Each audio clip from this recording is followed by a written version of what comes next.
Your answers are right there. When those three black men stood up and tried to talk to Barack Obama about the community, he told them, those men, and called them young men because he cannot judge the age of an African-American man because he's silly.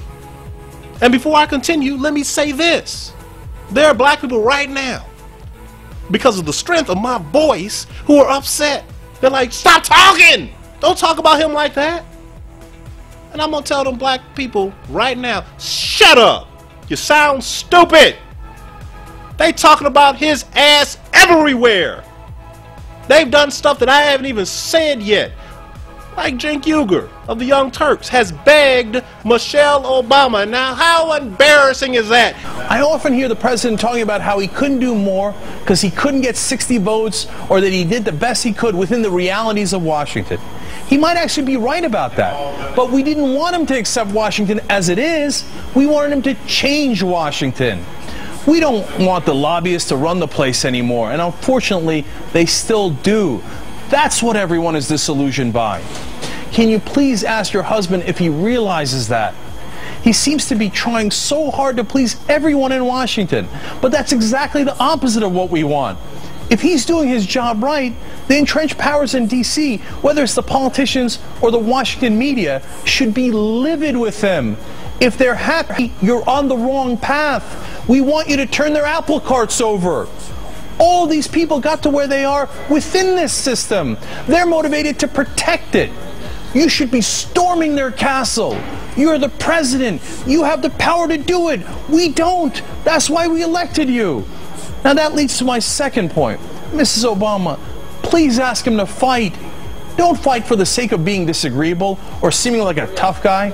Fight for us. Fight for the average guy who's getting screwed over by this system.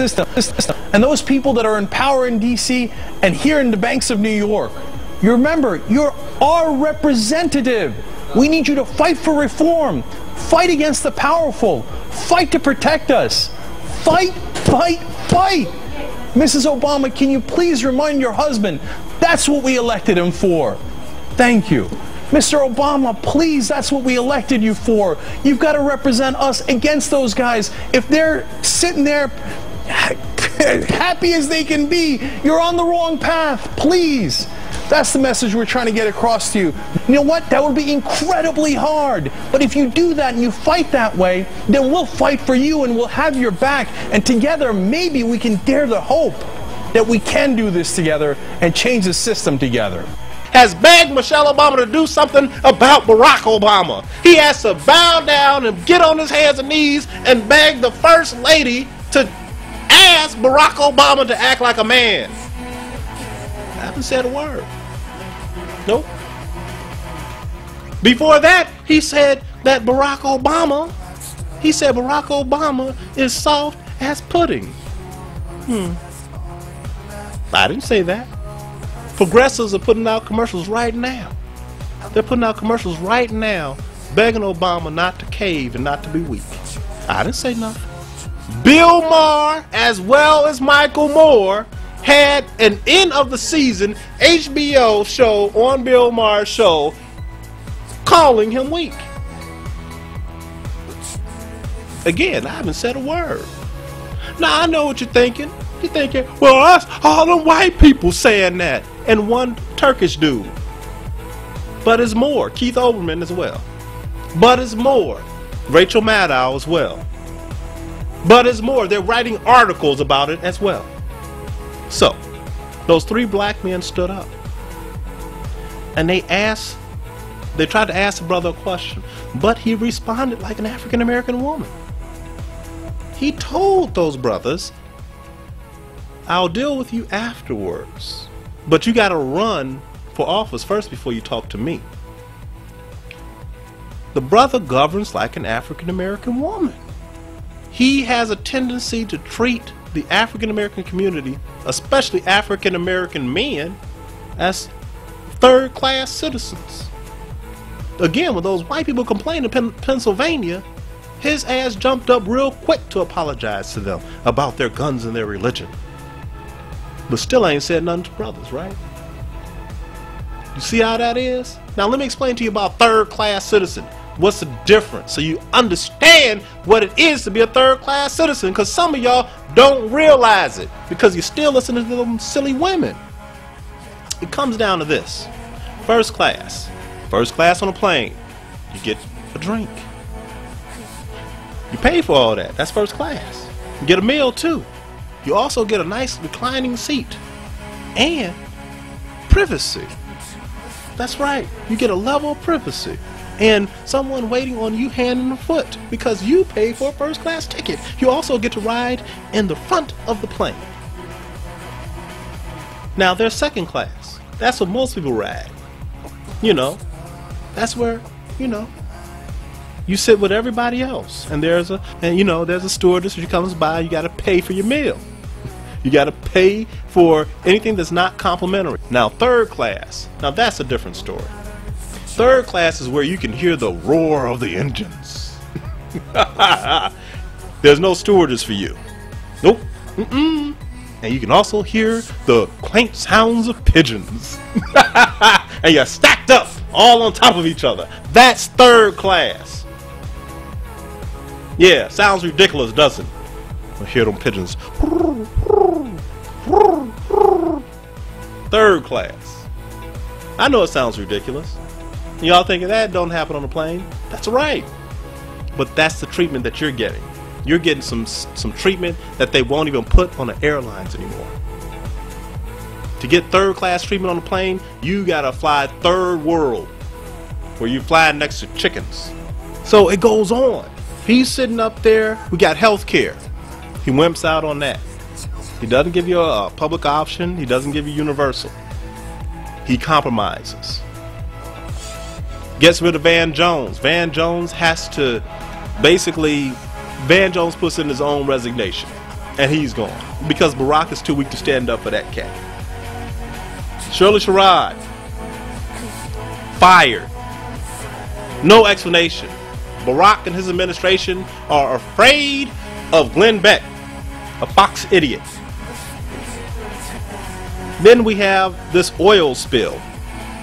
Compromising with the Republicans. He says oil is great, drilling offshore is great, and then we got the oil spill. Not working with his base, that's for sure. So here, all online, they call him the compromiser-in-chief right now. And the last thing, but not least, he makes a children's book for girls, which was hilarious when Barbara Walters gives Sherry Shepard, says, I got you the book, I got President Barack Obama to sign it. Now what's interesting is that Sherry Shepard has a little boy. She has a little boy. But I'm talking about the ridiculousness of the African American woman.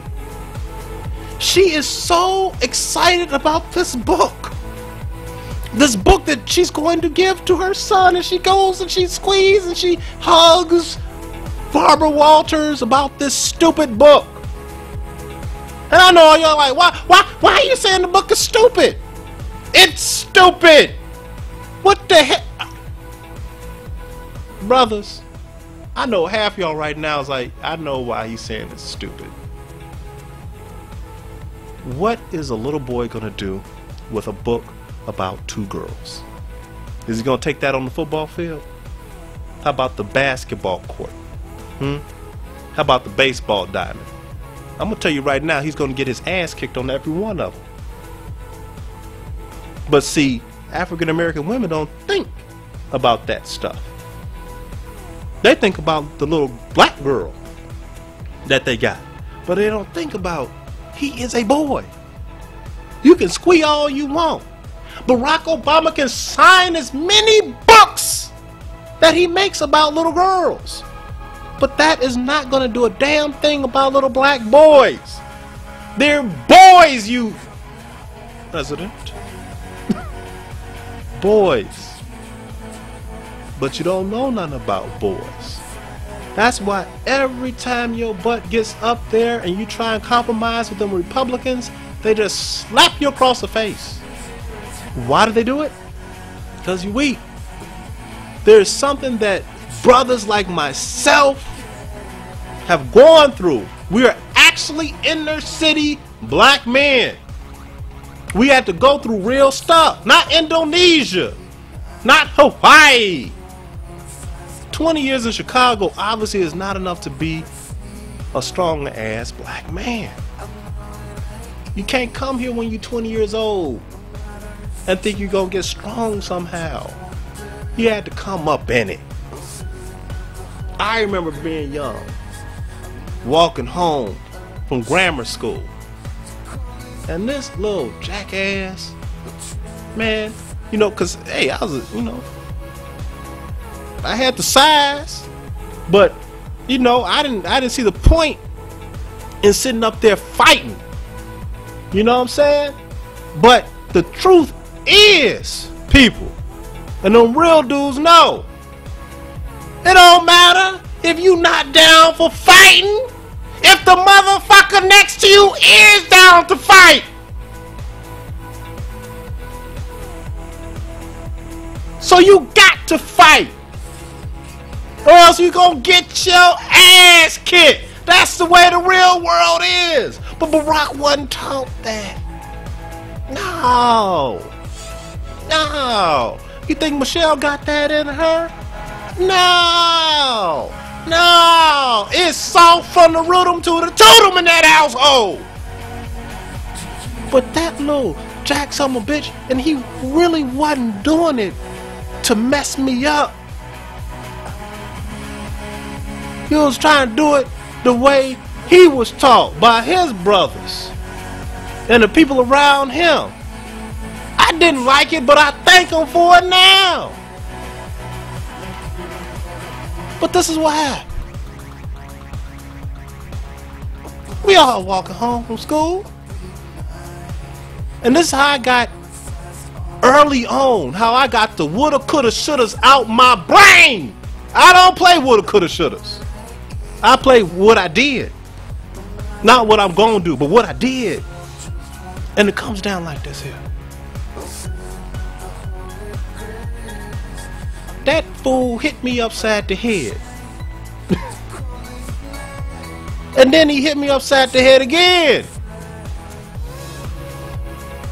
And his point was simple. If I ain't gonna do nothing about it, he was gonna keep hitting me upside the head. Right in the jaw, right in the cheek. That's when I woke up. Cause he hit me one more motherfucking time, and I turned around and started whooping his ass. And then he was like, okay, stop. With a smile on his face, laughing and shit. He's like, stop. He was like, okay, we cool. Everything's okay now. And after that, I understood what was going on. He recognized something in me. He said, this guy can fight, but he ain't gonna fight unless somebody pushes him to fight. Talking ain't enough. Wheeling and dealing ain't enough. Sometimes you got to turn around and try and damn near rip a motherfucker's head off before they will respect you. Can't govern like a black woman. That's silly. People elected a man, not no damn chump. So here we are. Black women are awfully quiet right now. Because they're realizing them thought processes that they had don't actually work in the real world. It only works in the African American community. And the only way it can work like that in the African American community is if wimpy ass black men go along with the crap.